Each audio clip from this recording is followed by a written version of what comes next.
Welcome everyone to the NIRSA Regional Flag Football Student Officials webinar. My name is Dave Stewart and I'm the coordinator of intramural sports at Towson University. My name is Sean Butler. I'm the coordinator of intramural sports at the University of Rhode Island. So a quick agenda for our webinar today. We're going to talk about the NIRSA Championship Series, where the regional tournaments are located and their dates. We'll give you some information about NIRSA involvement and some contacts. We'll go over some general information for the championship series, including the tournament outline and then some interactions and expectations that you all should have as officials. And then we'll go over some of the rules basics. So we'll spend some time talking about the major rule changes since this is a new rule book. We'll clarify some of the new CoRec rules. We'll focus on some of the new mechanics changes. We'll go over a brief overview of four-person mechanics. We'll talk about some points of emphasis, including 2-minute mechanics, and then we'll touch on overtime procedures.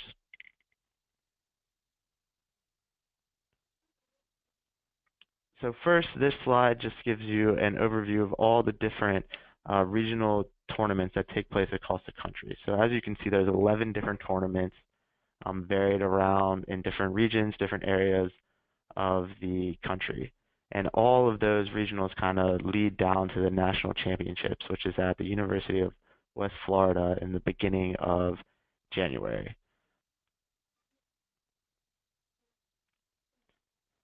This slide is to give you some contacts for your leadership within your region in NIRSA. So we have 6 different regions listed here, and each region is broken down based off of a geographical location. So for Sean and I, both being in the northeast area of the country, we are both in Region 1. And our regional representative would be Jessica Ward, and there's the contact email address for her. And then our student leader is Gina Palermo, and that's her contact email as well. So why we put this information up here is if you wanted to get more involved in NIRSA outside of the championship series, these would be good people to reach out to see what you can do to get more involved as a student, as a GA, or even as a professional if that's something that you're interested in doing. So at these tournaments, it's important to know that teams come from all over the region, and you're going to have a variety of schools that you are going to be officiating. You might have community colleges, you might have large institutions, you can have HBCUs, so you have a vast variety of schools and populations that participate in these tournaments. The fellow officials that you work with are all going to be intramural sports officials that work on other campus recreation programs on different campuses, and everyone is there to get better at officiating, okay? So don't be afraid to introduce yourself, and at halftime of games, you should be able to say who the different people on your crew are that you're officiating with. That way you're not saying, hey, you, if you need to get someone's help or attention. On Fridays, there will be an officials meeting, and you'll get an email from the tournament staff giving you details on the time and location of those meetings. For most of the tournaments, games do start Friday evening after the conclusion of the officials clinic. Make sure you dress professionally when you attend the clinic. We recommend you wear a school polo, khakis, or slacks, and remember that you're representing your institution. A typical tournament agenda that you'd probably experience is a brief overview of some four-person mechanics, as well as going through different case plays and hitting on points of emphasis such as game management and unsporting conduct. Each tournament does pay officials for officiating. So you will either get a stipend or sometimes it's a per game fee. Every tournament has a different fee, usually around $10 per game, or like I said, some schools do a stipend where maybe it's $100 for the weekend. The tournament provides hotel accommodations, and again, as a reminder, you are representing your institution, so make sure you treat these hotels with respect and that we don't leave them a mess. Make sure that the staff knows that you're respectful and that you don't break any hotel policies. And keep in mind that you guys are going to have roommates throughout this. So sometimes there might be 4 officials to a room. And so make sure that you respect each other and keep each other's space private. When you're working with evaluators throughout the weekend, make sure you listen and learn, all right? Evaluators don't like to hear the yeah, but. So make sure you wait until after your game or during downtime to ask follow-up questions because we only have about 5 minutes to evaluate you at halftime. If you think an evaluator may be saying something that's incorrect, don't confront them during an officials meeting at halftime or after a game, but go and talk to the director of officials and try and gain clarification. When working with other officials, make sure you're a good crew member and that you work together and don't try and overrule anyone. Throughout the weekend, you may be appointed as a crew chief, and it's important that you act as the leader of the crew in those situations, in terms of assigning officials to appropriate positions to fit everyone's strengths so that you can facilitate the game the best way possible. With sportsmanship, we do expect good sportsmanship from all of our teams, so we need to be good dead ball officials. It's okay to tell players when they have a good play or they have good sportsmanship. But any unsporting conduct must be addressed in some way, and we must deter any negative actions. Your attire for the weekend will be detailed by the director of officials prior to the tournament. Black pants, black shoes and socks, and a black hat are typical requirements in addition to yellow flags, a beanbag, your whistle, the offensive and defensive pucks for the line of scrimmage, a down indicator, and a watch. Overall expectations for the weekend are that you know your schedule and that you be on time. Tardiness will not be tolerated. Make sure you work together to make the tournament a success, and most importantly, have fun.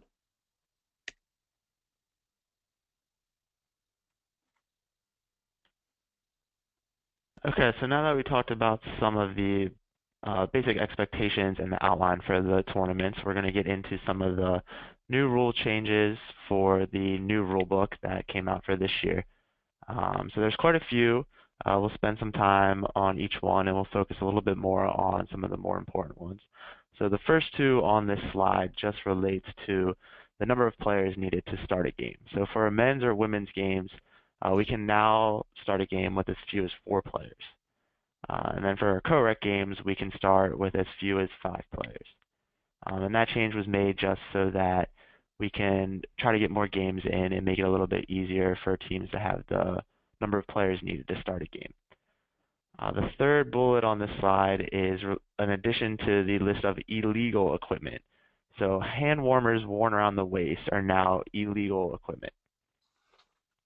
The next bullet is changing the definition for batting. So batting is intentionally slapping, striking, or redirecting the ball with the hand or arm. The next bullet is adding some clarity to the types of spots. The next one for extension of periods, this is just related to that the try will always be attempted as part of the same period as the touchdown it follows. So if we had a play at the end of the third quarter that resulted in a touchdown, that try would be attempted as part of the third quarter. We wouldn't switch sides of the field, start the fourth quarter, and then have the try. It would all be done before we ended the third quarter. And the last bullet on this slide is a pretty significant rule change. So with less than 2 minutes remaining in the game, the offended team of any foul will have the option to start the game clock on the snap when it would have normally started on the ready for play whistle. So anytime we have a foul with less than 2 minutes remaining in the game, we're going to need to find out what that team wants to do. They have the option now to start the game clock on the snap to give themselves a little bit more time. So remember, under 2 minutes in the game, always ask the team that got fouled what they want to do with the clock.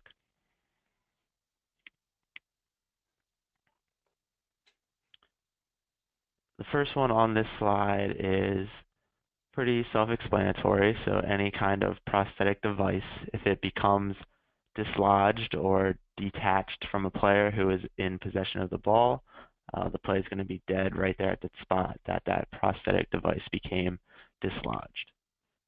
The next one is related to punts. So if we have any of these situations, we're going to make sure that we ask the offensive captain if they still want to punt or not, and then we want to make sure that we communicate that decision with the defensive captain. The next one is if the ball hits an R player beyond our scrimmage line and is then caught by K beyond our scrimmage line, the ball is dead and it belongs to K, and it's a new series for K. The next one is related to snapping. So we had the rule in place where the person receiving the snap has to be 2 yards behind when they receive the snap. So we added a little clarification to where that 2 yards is measured from. So what we added is that the point at which the ball is first touched is what we use to determine where that 2 yards is. So the point at where they first touch the ball, that has to be 2 yards back for them to legally receive the snap. And then we have a few CoRec rule changes. So the first one is that there are no longer any restrictions after a legal forward pass. So what that means is a male receiver could catch a legal forward pass behind the line of scrimmage, and they are now able to advance beyond the line of scrimmage. The next one is related to a male receiver catching a pass from a male passer on a closed play.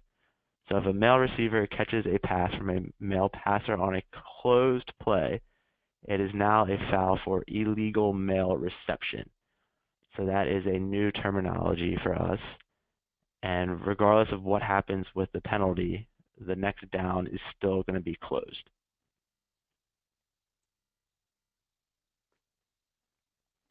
And these last two are pretty important for the way that we call our game as officials. So for pass interference, there has to be contact for us to call pass interference. So face guarding is no longer a thing. So eliminate the terminology of face guarding from your mindset. There has to be contact in order for us to call pass interference. And this is another important one for flag guarding. So we have reworded the definition so that there has to be contact in order for us to call flag guarding. There has to be contact in order for us to call flag guarding.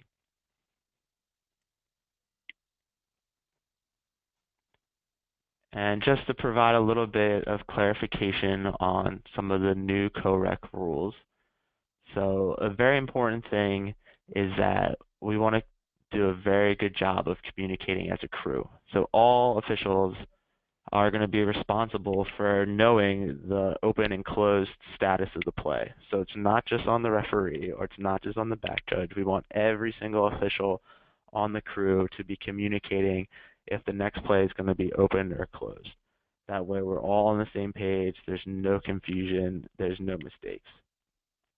If we do make a mistake and we say the play is open when it's actually supposed to be closed, that down must be replayed.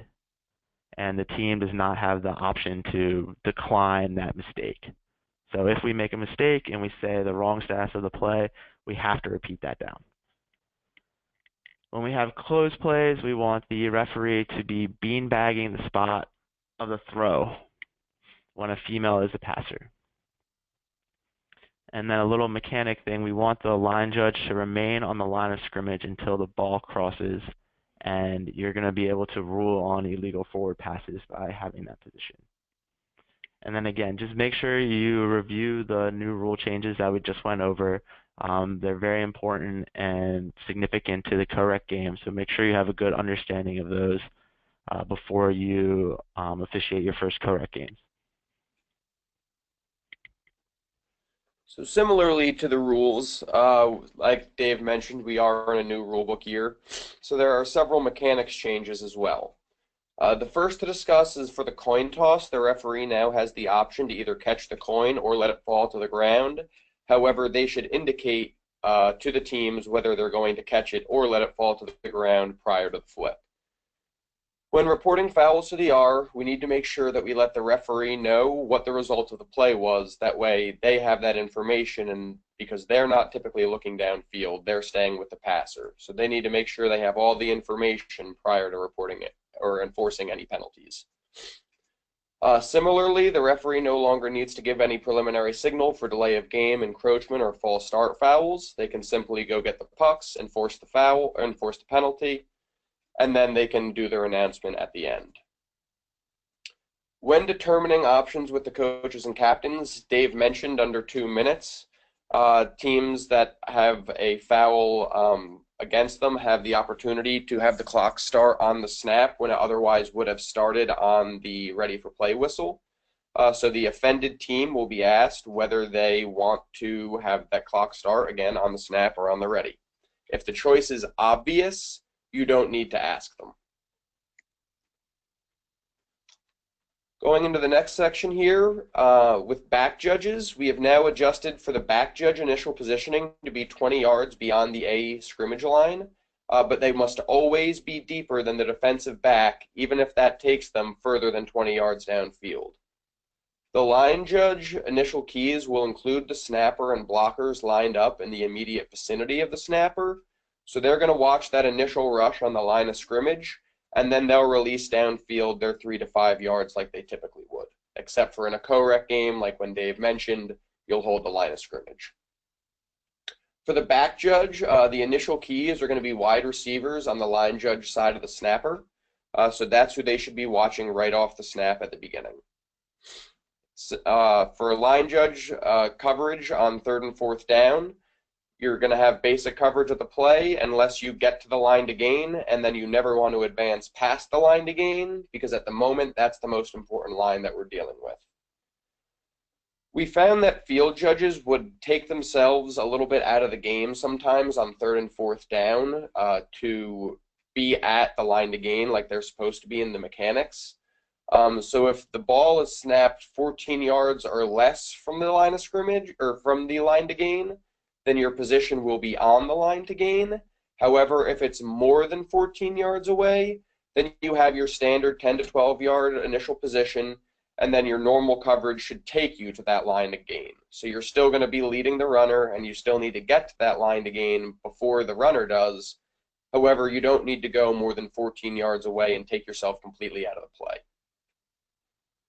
For line judges and goal line positioning, when the ball is snapped 5 yards or less from the goal line, you're going to hustle to the goal line immediately, and you're going to take a wide angle back up off the goal line to be able to see good coverage of the pylon.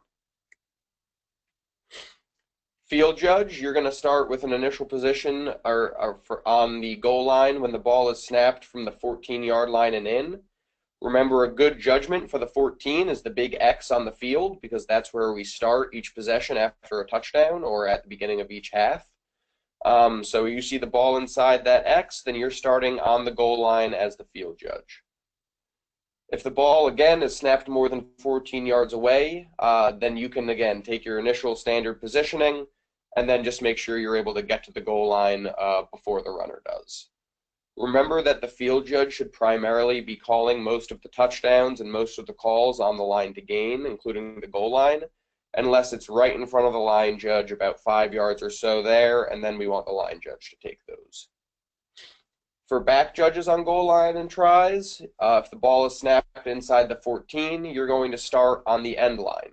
So again, you can use that X on the field as a reference point for what the 14-yard line is.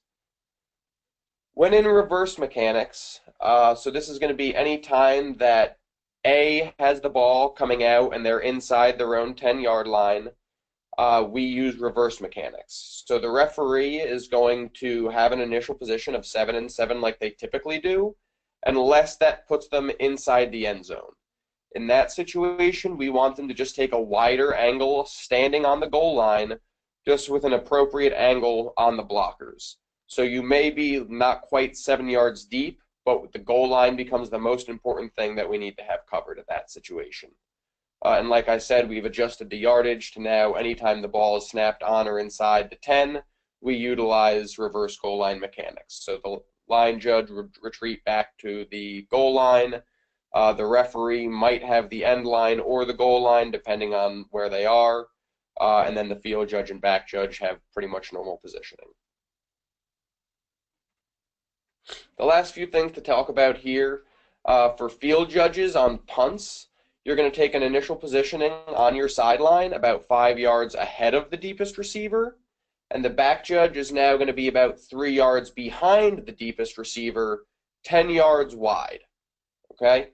If the deepest receiver lines up on or inside the receiving team's 10-yard line, then you should stand on the goal line wider than usual for an appropriate angle. So that way you can rule on any potential touchbacks from the ball, or excuse me, the kick crossing the goal line and becoming a touchback.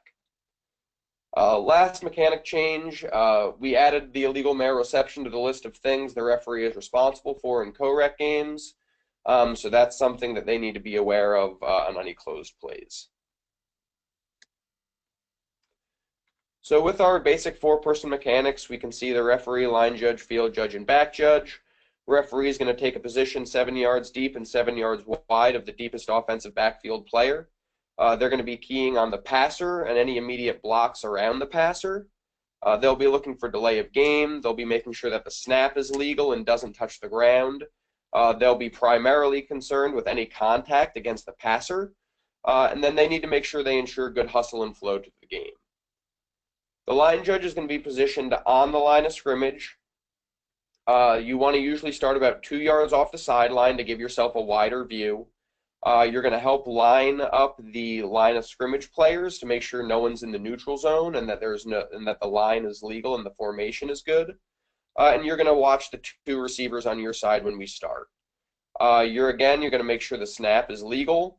You're also looking for any motions or illegal shifts.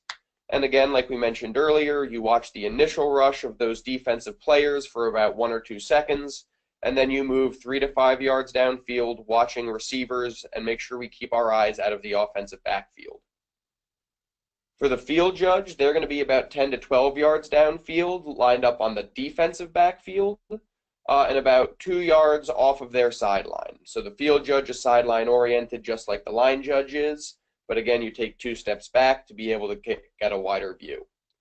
You're keying on the receivers on your side of the formation, making sure that they break cleanly off the line, and then we switch to zone coverage as the routes, and we have receivers come from one side of the field over to ours, and we watch for all those receivers and any kind of pass interference or holdings, illegal contacts, things of those nature.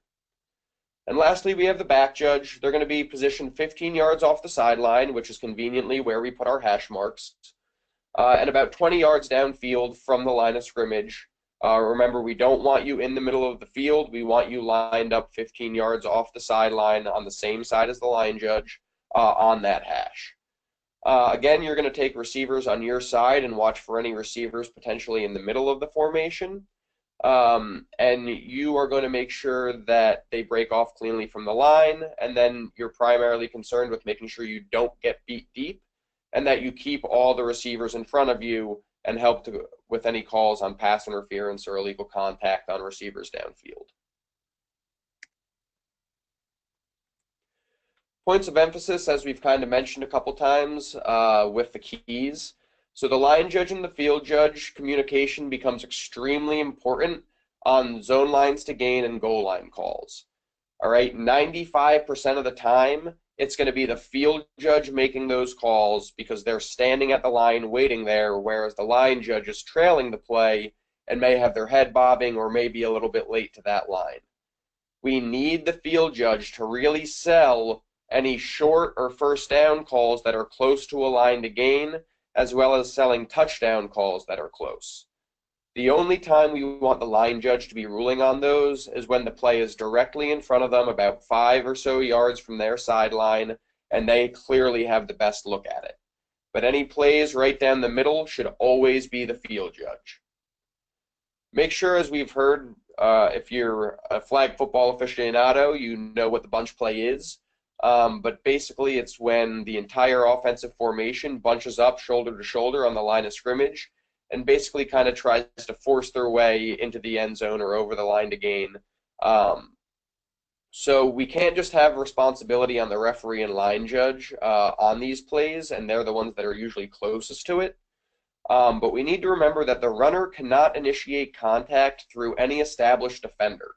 So while the defender can't necessarily push through people, the offense also cannot push through that defender.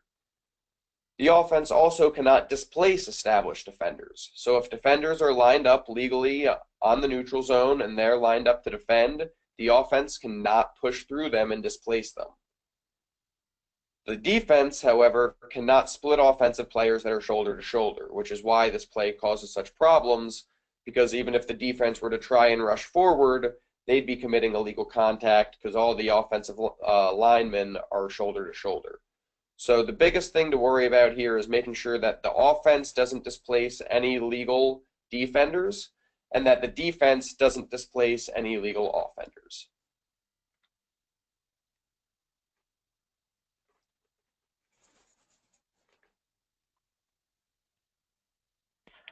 Two-minute mechanics are very important for us as officials because we know that's when the clock switches to the point that we are starting and stopping the clock differently than we are the rest of the game.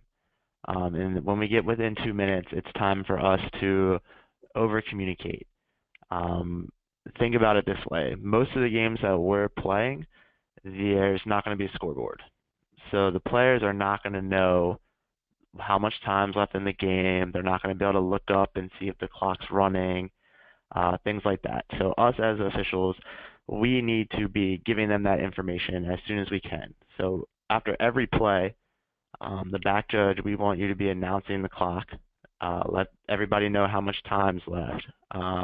If the clock's running, if it's stopped. If it is stopped, communicate with when it's going to start, just so that we can make sure that both the teams are informed and they're not looking to us to answer any questions. We want to give them the information before they even can ask it.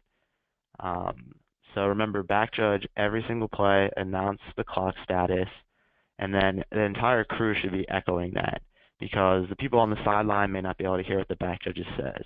So if there's players on the sideline for the field judge and the line judge, echo what that back judge said so everybody can hear it. Same thing with the R. The players in the huddle probably want to hear the time as well. And then in regards to 2-minute mechanics, so we want to mirror mechanics for any of the things that are listed on the slide. Basically, anytime you see one of your officials go up with the clock stop mechanic, you want to mirror that mechanic.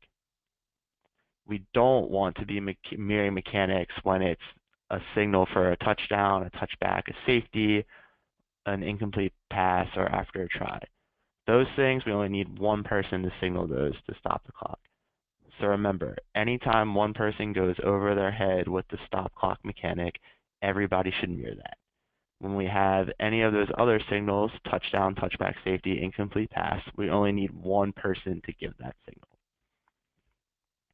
So there's a couple instances where we want to give the wind the clock signal. So the referee, you're going to do that when the clock is starting on the ready for play whistle. So you're going to blow your whistle, give your ready for play signal, and then wind the clock so everybody knows the clock is running. And for our line judge and field judge, we want you to use that signal if the play ends in bounds and it's short of a first down, but it's close to the sideline. So that way you're selling it, you're letting everybody know the player ended in bounds, so the clock is going to continue to run.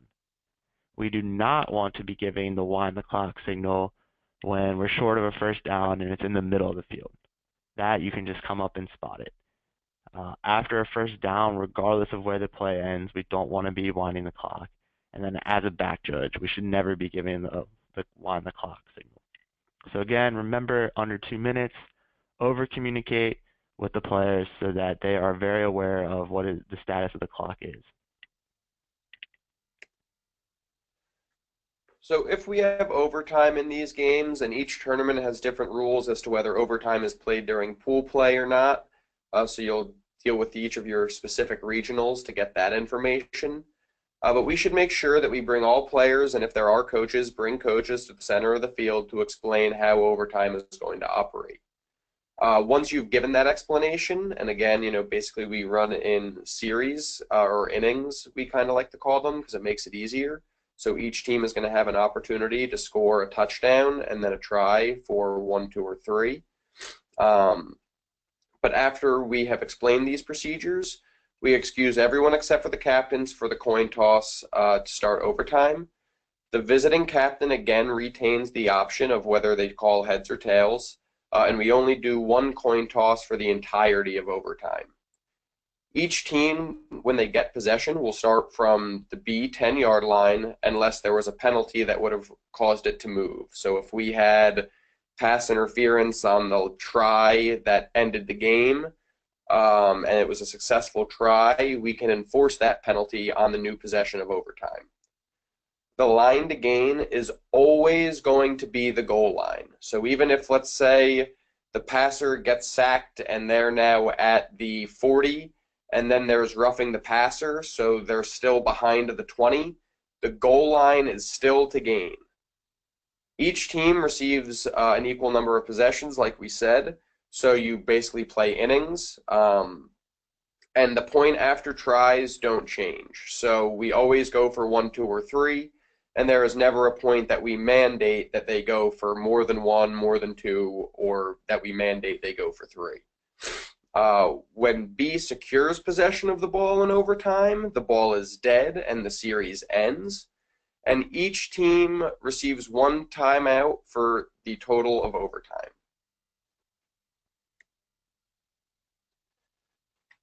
So at each regional, if you knew this or not, there are bids that are given out to the top officials to go to the national tournament that Dave mentioned at the beginning. If a regional tournament has 40 or more teams, they receive 4 regional bids. If they have 20 to 39 teams, they receive 3 bids. And if they have 19 or less, they receive 2 bids. In addition, each regional is given 1 alternate bid. But the most important thing for you guys as officials to remember is that if you're coming to a regional with the mindset and goal of getting a bid, you're probably going to fail. The most important thing that you come with a mindset of is that you're going to learn and leave the weekend a better official than when you came in. And if that so happens to coincide with you getting a bid, awesome. But if your goal and your determination is to get that bid and that's all you're consumed about and all you're thinking about, you will probably fail in that task. Officials that were an All-American last year must work at least 1 regional tournament as an official or as a subcommittee member to receive an automatic bid back to nationals. So if you were an All-American last year, you must officiate just 1 regional or serve on the officials committee, and you can be invited back without actually getting a bid. And then at-large bids, they work that at least 1 tournament this year. If you get an at-large bid, you must have worked at least 1 tournament or been on a officials committee. The deadline for at-large bids and returning All-Americans must be submitted by December 1st.